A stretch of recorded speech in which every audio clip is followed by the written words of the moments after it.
ESAE et toi? Moi, je suis en administration des finances à ESAE. Moi, je suis en diplomatie et relations internationales à ESAE. Moi, je suis en journalisme à ESAE. Émission ici, c'est ESAE. Moi, je suis en communication marketing à ESAE. Moi, je suis en droit à ESAE.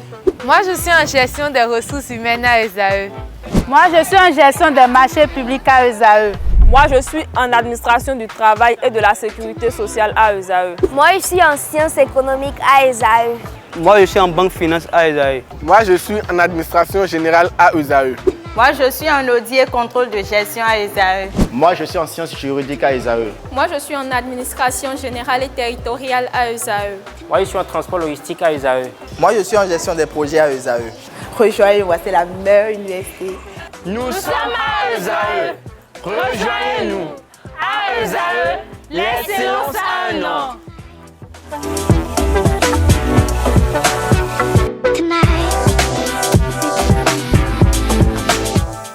Bonjour à toutes et à tous, bon réveil dominical, bienvenue sur l'invité. Fidèles amis internautes à ce programme télé sur ESAE TV, ce dimanche, je suis en compagnie du pasteur de l'église évangélique Michel Alokpo. Il est le secrétaire général du cadre de concertation des confessions religieuses et le président de l'organisation non gouvernementale Jeunesse en mission. Pasteur Michel Alokpo, bonjour. Bonjour, cher ami. Merci d'avoir accepté l'invitation. Au plaisir. Hein? Avec lui, chers amis internautes, nous allons échanger à bâton rompu sur l'actualité au pays, notamment la réglementation du bruit dans les églises et mosquées, la délégation au contrôle et à l'éthique dans l'enseignement supérieur qui a été installée par le président de la République. Nous en parlerons également. Nous parlerons également de la 9e législature, le processus qui a conduit à l'élection des députés de la 9e législature, l'installation des commissions parlementaires, la constitution du bureau du Parlement pour le compte de cette 9e législature. On en parlera. On parlera également de la vente aux enchères des biens de Sébastien Germain à Javon. Et si le temps nous le permet, nous essaierons de faire un petit commentaire sur d'autres sujets d'actualité politique. Bonjour à nouveau, Michel Alokpo. Bonjour, cher ami. Alors, la réglementation du bruit dans les églises et mosquées, ça fait couler beaucoup d'encre de salive cette semaine. On a vu que l'église du Christianisme céleste est montée au créneau pour montrer un peu son attachement à cette réglementation. Qu'est-ce que vous en pensez? Ben, cette réglementation existait depuis le feu Mathieu Kérékou. Ensuite, le président Boni Yahi avait en son temps amener les églises évangéliques autour, les mosquées, à temporiser, à respecter cette loi. Mais jamais, ce décret n'a jamais été appliqué. D'entrée, est-ce que vous pouvez expliquer à nos amis internautes ce qu'on peut comprendre à travers les dispositions de cette loi-là, ce qu'on peut retenir? Non, mais il faut retenir que nos confessions religieuses font beaucoup de bruit et gênent la quiétude de bon nombre de Béninois. Et je crois que si l'État béninois, le gouvernement du Bénin, a décidé de réglementer au niveau du bruit, l'État a raison à quelque part. Mais quant à réprimer les auteurs de ces faiseurs de bruit, ça ne va pas arranger le gouvernement. Mais est-ce qu'il y a de réglementation sans répression, selon vous? Oui, mais il y a des manières de sanctionner. Et vous allez voir qu'ils ne vont pas le faire pendant les périodes électorales. Ils vont le faire avant les périodes électorales parce que ça n'arrange personne. Il faut retenir que le bruit en Afrique, on est habitué.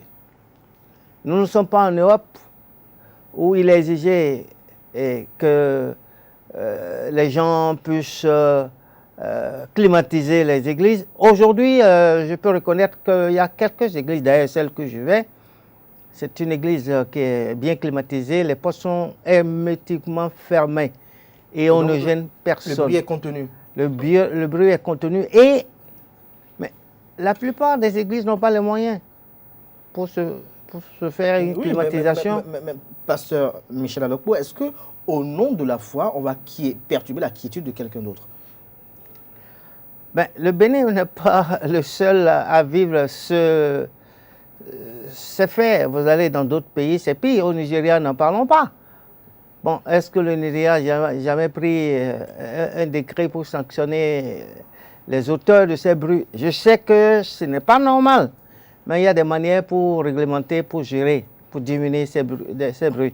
Mais à vous entendre, est-ce que vous n'encouragez pas ceux qui ne prennent pas véritablement en considération cette réglementation de la plénitude de son expression? Mais celui que je dois accuser, c'est le gouvernement. C'est le gouvernement qui autorise l'implantation des églises dans des cachots, dans des rues. Mais il y a des églises qui n'ont pas suffisamment d'espace. Ouais, les églises catholiques, ils ont de grands domaines. L'installation de l'église catholique, l'église est implantée sur un domaine parfois de 2, de 3 hectares, ou même si ils font du bruit, le bruit est contenu au niveau de l'espace qu'ils occupent. Mais les églises évangéliques aujourd'hui, c'est dans des boutiques, dans des baraques, côte à côte avec des mitoyens. L'État doit pouvoir d'abord réglementer l'installation des églises dans les grandes villes comme dans les villages. Il y a un décret qui fixe l'installation des églises qui n'est jamais observée par l'État lui-même.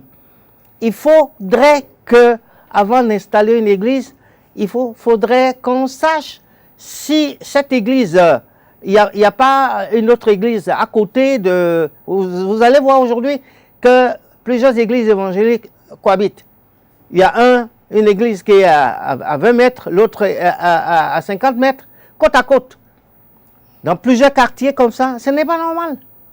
Il faut, vous savez, au temps du gouverneur, au temps de l'indépendance, l'État béninois a organisé les églises.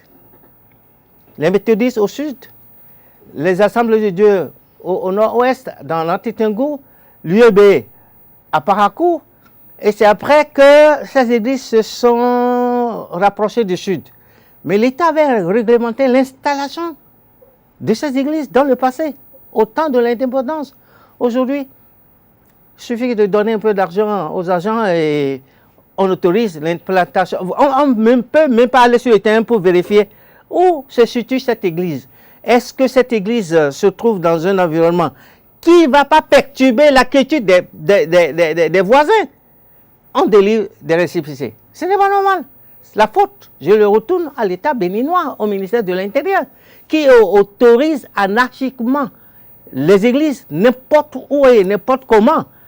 Et si le problème d'installation est réglementé, le problème de bruit va être réglementé.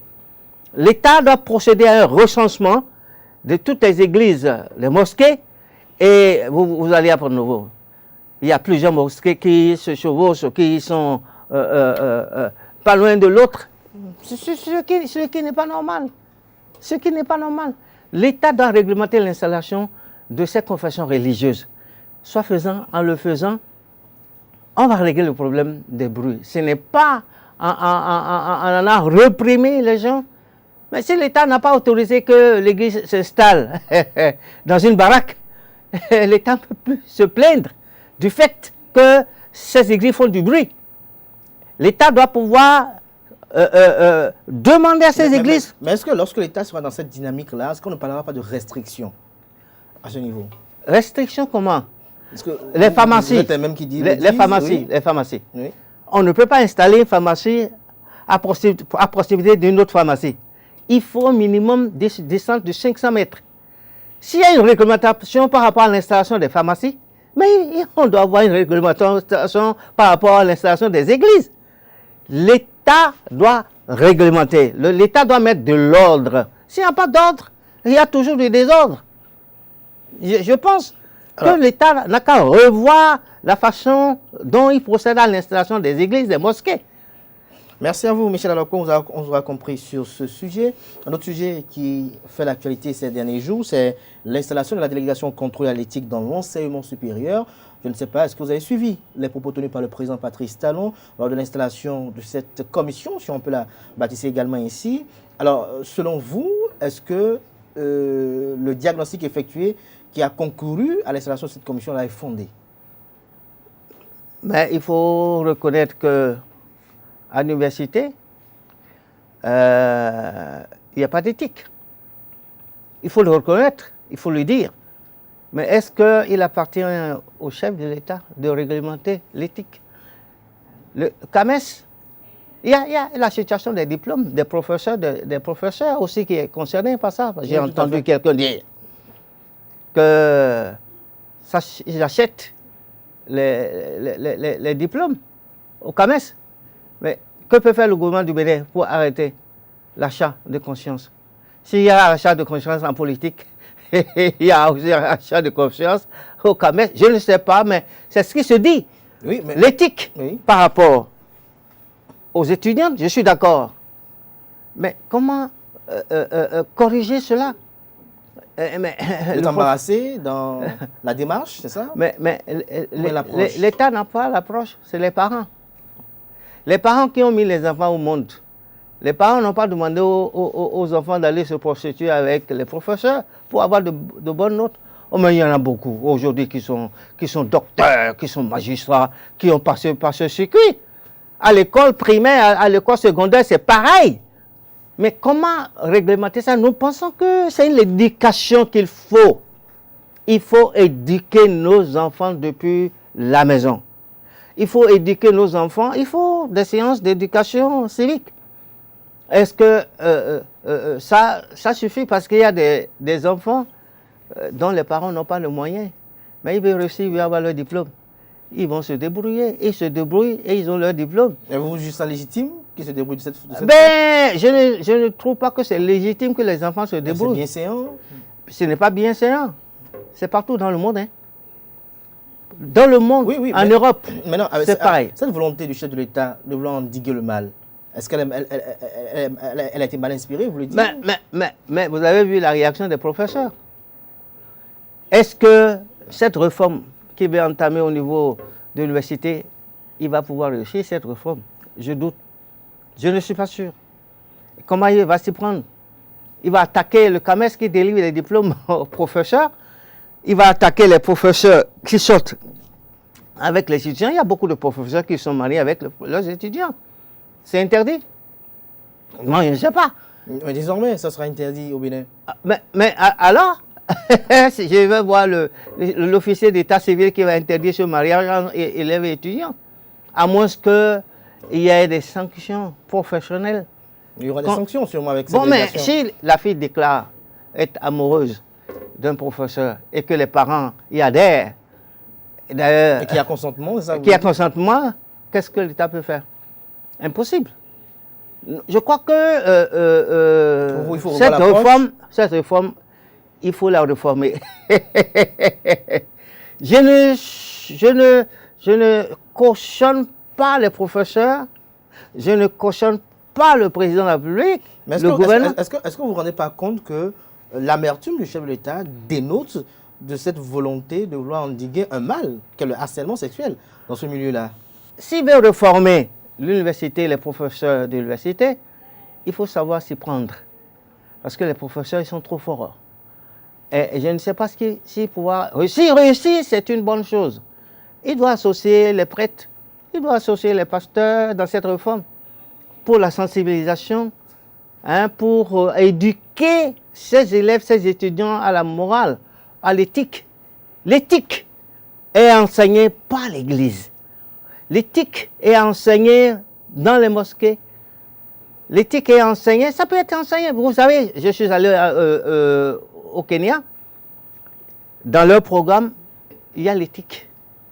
Est-ce qu'au Bénin, il y a l'éthique dans le programme, dans les universités au Bénin? Je ne sais pas. S'il n'y en a pas, il faut commencer par là d'abord. Par enseigner l'éthique dans les universités, dans les écoles, et prendre un décret s'il y a offense à ces principes d'éthique. Il y a telle sanction qui accompagne. Moi, mon vœu, c'est que le chef d'État puisse réussir cette réforme qu'il a entamée, mais il n'a qu'à aller tout doux, mollo mollo, pour ne pas se créer encore des problèmes de popularité. Sinon, ce qui va se passer, le chef d'État va perdre une partie de son électorat, ce faisant, en voulant forcer une réforme qu'il ne prend pas, il va perdre son électorat. Vous voyez, 15e, 16e section électorale, ça a été terrible, hein, ce qui s'est passé au cours des dernières élections. Quelle est votre interprétation de ce qui s'est passé? Mais l'interprétation, c'est qu'il y a eu sanction contre l'actuel gouvernement. Au cours de cette 9e législature, mais il faut comprendre avec toutes les réalisations faites par le gouvernement actuel, dans la 16e et dans la 15e, on ne peut pas imaginer que les partis de la mouvance puissent perdre l'élection législative de 2023. C'est impensable. Avec toutes ces réalisations, les routes, la dame qui a été imposée presque en face de la présidence, l'Amazon, et à l'aéroport, toutes ces infrastructures qui sont en train d'être mises en place, les pavés dans les rues, mais c'est incroyable que dans la 16e et dans la 15e, que le pouvoir puisse perdre. C'est un signal fort. Parce que quand tu gagnes les élections dans la 16e et la 15e, tu gagnes l'élection sur le plan national. C'est clair. Mais est-ce que c'est un signal fort ou c'est un désir résisté par une frange de la population marquée par la 8e législature qui était composée que de partisans du chef de l'État, de vouloir voir de vouloir voir d'autres sons de cloche au Parlement? Non, c'est un signal fort. Chez moi, c'est Mekpoji. C'est les démocrates qui ont battu la mouvance. Mais c'est impensable. Moi, je ne m'y croyais pas le jour des élections. Je me suis baladé, j'ai fait quelques postes de vote. Les résultats qui sont sortis des postes de vote, j'étais étonné. Et là où les partis de la mouvance se croyaient plus forts, ils sont devenus faibles. Et je crois que c'est une sanction. On le sait, c'est une sanction. Et qu'est-ce qui explique cela, cette sanction selon vous? Le peuple, les réformes de ce gouvernement ne plaisent pas à bon nombre de Béninois. Vous savez, la population est affamée. Il n'y a pas de travail. Le redressement fiscal qu'il y a eu, les arrestations arbitraires qu'on a connues dans ce pays, le cas de Reiki Amadougou, le cas de professeur Aïvo, c'est une tache d'huile, une tache noire pour le gouvernement actuel. Tout ça a joué contre le pouvoir en place. Et il faut reconnaître que si les Béninois savaient que les choses allaient changer, beaucoup allaient sortir pour voter. Vous savez que les Béninois ne sont pas sortis pour voter, et voilà les résultats que ça a donné. C'est une alerte pour le gouvernement actuel pour les élections de 2026. Le président de la République doit revoir sa copie, doit se réconcilier avec son peuple. Le pouvoir, le président de la République doit pouvoir pardonner ses partenaires politiques. Le gouvernement de la République doit pouvoir être à l'écoute de la population. Le manque d'écoute de la population a joué contre le président et son gouvernement au cours de ces élections législatives. On ne veut pas écouter le peuple, on veut faire ce qu'on veut. C'est vrai, certaines réformes ont marché, mais d'autres n'ont pas marché. Et je pense qu'il faut du recul. Il faut du recul selon vous? Oui, il faut du recul. Hein, gouverner par la ruse et la rage. Là, vous abordez le plan politique, vous parlez des élections, lesquelles élections conduisent à l'installation de la 9e législature. Que pensez-vous de la constitution, la configuration actuelle du Parlement de la 9e législature? Bon, mais à première vue, c'est qu'ils ont permis à l'opposition d'avoir le poste de deuxième vice-président du bureau de l'Assemblée. C'est déjà honorable. Mais quand ils sont allés vers les commissions, ils ont pas permis à l'opposition d'être dans une commission. Et c'est pour ça, c'est ce qui les amène. Non, mais il est dit que le poste ou les postes proposés à ceux de l'opposition, que ces derniers n'étaient pas favorables à ces postes-là, dont rapporteur ou secrétaire. Non, mais dans le bureau, le bureau de l'Assemblée nationale, ils ont eu le poste de deuxième vice-président, ils sont contents de cela. Mais les commissions, les 5 commissions qui ont été mises en place, il n'y a aucun membre de l'opposition dans ces commissions. Oui, pareil, que c'est suite au boycott de l'opposition. Ah, moi, je ne sais pas, je ne sais pas là. Je ne sais pas ce qui s'est passé. Mais vous savez qu'ils avaient quitté la salle. Ils ont quitté la salle. Et aujourd'hui, ils sont devant la Cour constitutionnelle. Laissons la Cour trancher. Laissons la Cour trancher. Voilà. Laissons la Cour trancher, bien évidemment. Alors, autre actualité également, c'est lié à Sébastien Germain à Javon, dont les biens. Nous avons une série de 18 qui ont été mises en vente aux enchères. Nous avons également une autre série de 15. Qu'est-ce que vous pensez par rapport au déménagement de Sébastien Germain à Javon avec la justice? Et je ne pense rien. Parce que hier, c'était des amis. Hier, c'était des amis. Adjavon et Talon, c'était des amis pour renverser le candidat du pouvoir en place. Aujourd'hui, le sort, le mauvais sort est tombé sur Adjavon. Mais c'est la manière que je n'apprécie pas. Mais le pardon n'existe plus au Bénin. Adjavon a beaucoup investi dans notre pays. C'est vrai qu'on lui reproche de n'avoir pas payé les impôts. On a saisi ses biens. On a mis ses biens en vente.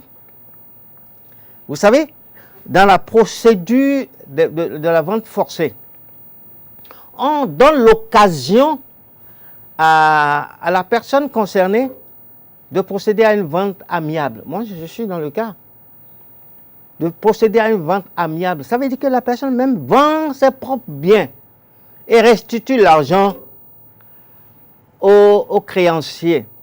Est-ce que cette procédure de vente à l'amiable a été faite? Bon, maintenant on est devant une vente forcée. On vend les biens. Vous savez, Adjavon, à sa popularité, il avait créé un parti. Bon nombre de membres du marché Tokpa étaient derrière Adjavon. Du sud jusqu'au nord, Adjavon a fait du bien, particulièrement dans ma commune, c'est Mekwadji. Aujourd'hui, le Béninois ne peut pas comprendre pourquoi ça se passe comme ça. Il faut bien expliquer à la population ce qui a amené le gouvernement à procéder à la vente. Vous estimez qu'il y a un déficit de communication par rapport... Il y a un déficit de communication. Vous savez, le chef d'État, Boni Yaye, quoi qu'on lui reproche, la situation a commencé en son temps. Mais Boni Yaye a su gérer la situation. Et il a gardé le lien entre lui et Adjavon. Et c'est extraordinaire parce qu'aujourd'hui, vous avez entendu les réactions du président Dieudonné Soglo, qui n'est pas du tout d'accord avec le président Talon, bien qu'il soit un partenaire politique de Talon aux élections de 2016. Un chef d'État qui a gouverné ce pays, qui a un point de vue contraire, qui est fondamentalement contre cette procédure, il faut se poser des questions. Il faut se poser des questions. Je pense que tout ça, ça va jouer contre le président aux prochaines élections qui s'annoncent en 2026. C'est des signes forts. Alors, nous allons monter également à notre actualité avant de clore cet entretien. La conférence des forces vives de février 1990, il y a quelques jours, les Béninois se sont remémorés les grands faits de cette page de l'histoire politique du pays. Michel Alopo, au regard de votre physionomie, on sent qu'à cette époque-là, vous avez suivi les choses en ce temps. Qu'est-ce que cela vous rappelle et quelle déduction faites-vous avec l'actualité politique actuelle du pays? Mon cher ami, la conférence des forces vives de la nation de février 90, ce que je retiens globalement, c'est l'humilité de l'ex-chef d'État feu Mathieu Kérékou, qui publiquement a renoncé à l'idéologie marxiste-léniniste pour redonner le pouvoir au peuple. Ah, c'est un homme d'État, un homme de grandeur, un homme de valeur. C'est grâce au général Mathieu Kérékou que notre démocratie est en marche aujourd'hui. Après lui, nous avons vu Dieudonné Soglo et puis Yahi Boni. Voilà les 3 personnalités qui ont contribué à sauvegarder les acquis de la démocratie chez nous au Bénin. Ce que je retiens, c'est que l'histoire du Bénin s'est propagée un peu partout dans le monde, en Afrique. Le modèle de conférence nationale s'est reproduit partout en Afrique. Et ils s'en sont servis de l'expérience du Bénin. Le Bénin, aujourd'hui, quel regard les autres pays ont de notre démocratie. Mais les autres pays qui nous ont vu faire une bonne démocratie s'étonnent de la manière dont la démocratie est en train de s'effriter, la manière dont la démocratie est en train de baisser de valeur chez nous au Bénin. Et nous n'en pas compté d'autres pays de l'Afrique de l'Est. Il y a eu des réformes sur le plan politique qui ont été faites, des réformes que la classe politique appelait de tous ses voeux, mais qu'elle a du mal quand même à appliquer. Autant de qui ces réformes? Autant de Mathieu Kérékou, vous dites, ou bien de Patrice Talon? De Patrice Talon. Mais les réformes politiques qui ont été enclenchées par le président de la République n'ont pas du tout été du goût de la plupart de l'opposition au Bénin.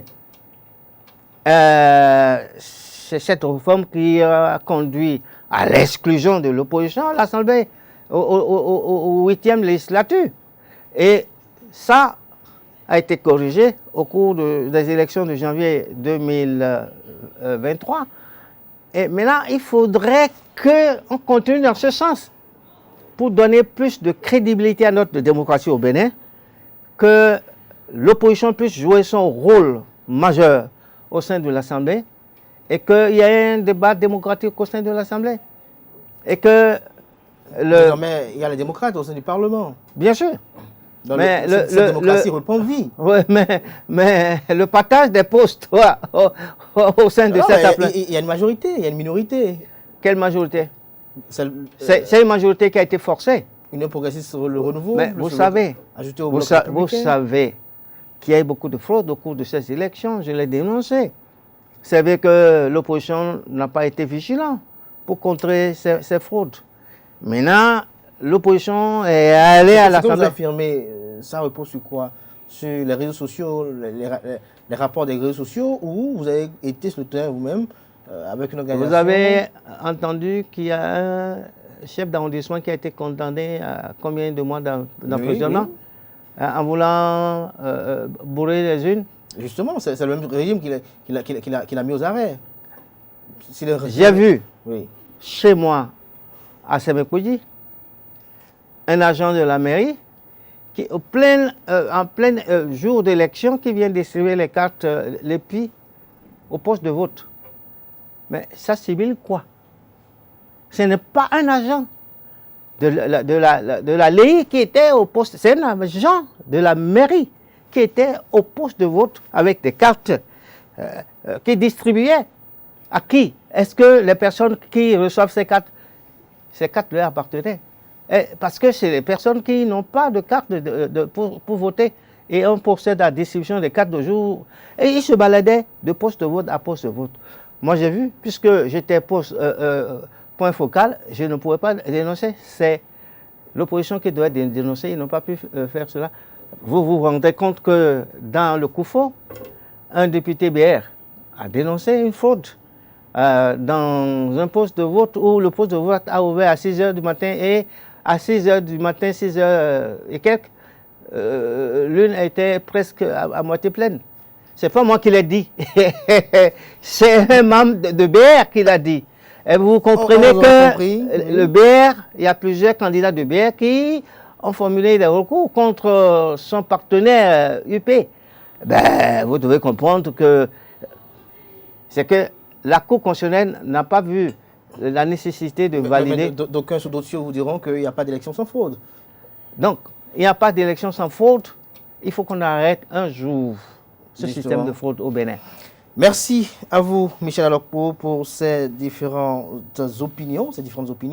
C'est un rituel sur l'invité. Vous allez regarder droit dans cette caméra et dire un mot à l'endroit de vos sympathisants, aux fidèles de l'Église également, si on peut le dire ainsi, qui ont bien voulu suivre cet entretien lorsqu'ils ont vu que c'était vous qui étiez de passage? Bon, mais je voudrais m'adresser aux chrétiens en général, que nous, en tant que chrétiens, nous devons faire la promotion de l'éthique à nos fidèles politiciens.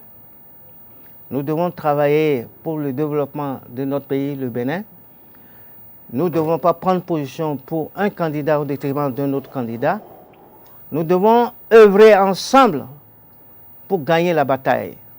Nous devons œuvrer ensemble pour que nos enfants puissent avoir du travail et s'en sortir de cette crise que nous vivons aujourd'hui.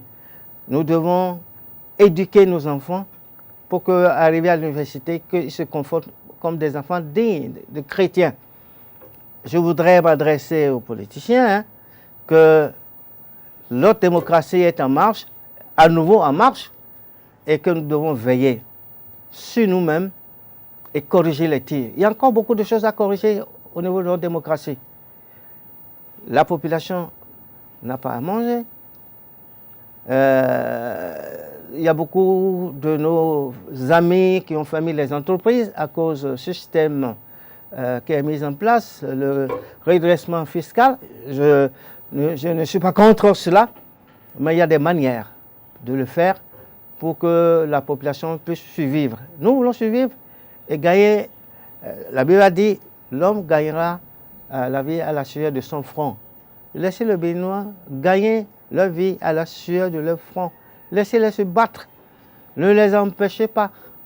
Je m'adresse au président pour que d'ici bientôt, il libère Rekia Madougou et Aïvo Joël. Tout le monde l'attend sur ça.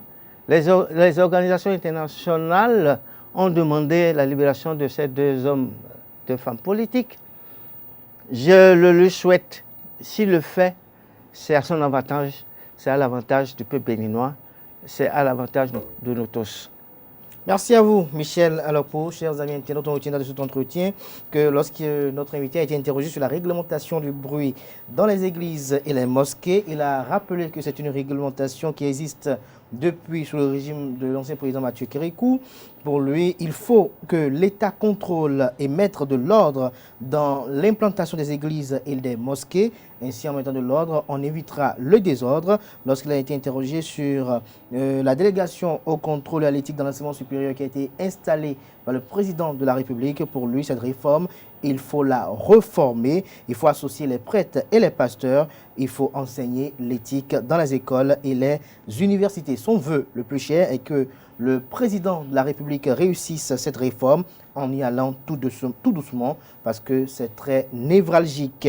Également, dans son argumentaire, il a eu à commenter en partie les performances des partis politiques de la mouvance dans la 15e et la 16e circonscription électorale. Pour lui, c'est des votes évocateurs d'expression de la population. Pour lui, Patrice Talon doit se réconcilier avec son peuple et pardonner. Lorsqu'il a été interrogé sur l'affaire Jean-Sébastien Germain, on peut retenir que pour lui, il note un déficit de communication et il invite le gouvernement à communiquer, à expliquer toutes les motivations qui conduisent à ces différentes ventes aux enchères afin de dissiper également la désinformation pour ne pas que le chef de l'État perde encore en cote de popularité. En fin d'émission, il nous a dit ce qu'il retient de la conférence nationale des forces vives de la nation et nous a dit ce qu'il pense de la démocratie béninoise avant de lancer une invite au président Patrice Talon par rapport à la libération de Joël Frédéric Aïvo et de Rekia Madougou. J'espère que j'ai bien résumé. Bien sûr, mon cher, tu es bon. Merci à vous, Michel Alopo. Je rappelle que vous êtes un pasteur de l'église évangélique. Vous êtes le secrétaire général du cadre de concertation des confessions religieuses, président de l'organisation non gouvernementale Jeunesse en Mission. Merci à vous. À très prochainement. Merci beaucoup. C'est au plaisir. Un débat, probablement. Oui, bien sûr. Merci à vous, Michel Alopo, pour cette ouverture d'esprit, cette disponibilité. Merci une fois encore à vous, chers amis internautes. À très bientôt pour d'autres rendez-vous médias.